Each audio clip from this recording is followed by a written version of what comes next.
Bonjour, aujourd'hui je vous invite à découvrir avec moi ce 6 de denier ou 6 de pentacle, appelez-le comme vous voulez.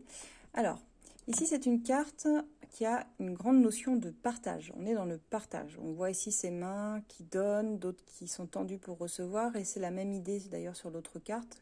Un homme qui pèse ses ressources, ses deniers, donc son argent, et toutes ses mains qui sont prêtes à les recevoir parce on va dire qu'il les jette par la fenêtre même quelque part, c'est un peu étrange mais bon. Donc c'est une carte qui nous parle d'harmonie, alors que ce soit financière, matérielle, il y a un équilibre et on en est heureux en fait. Et on est heureux de le partager avec d'autres personnes. On est dans l'échange parce qu'on a su apprécier ce qu'on avait déjà, contrairement à un 4 de denier. Donc voilà, on peut donner et on peut partager. C'est vraiment cette carte qui nous dit parfois on donne de notre temps aussi, de notre écoute. C'est quelque chose qui nous fait plaisir. Maintenant, si vous l'avez en blocage, cette carte, elle a une signification quand même particulière parce que, et je l'ai souvent en blocage. Alors souvent, je vous dirais dans les tirages sentimentaux, je vais vous expliquer pourquoi. Parce que c'est une carte qui nous dit que vous donnez trop. Quand vous l'avez en blocage, ça veut dire que il faut que vous considériez vos propres besoins avant de donner aux autres.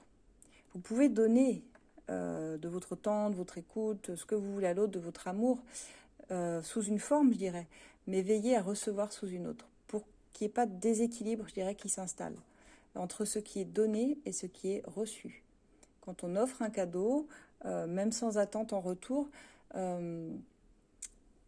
ok, vous y avez mis tout votre cœur, mais faut être sûr que la personne, elle utilise bien ce que vous lui donnez. Vous voyez l'idée si vous lui donnez des choses et puis qu'il n'en fait pas grand-chose ou qu'il s'en sert mal, c'est pas terrible, quoi.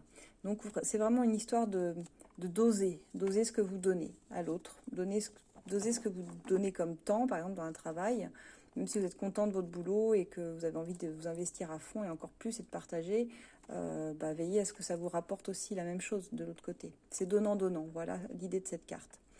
Voilà, on va explorer maintenant l'énergie du 7.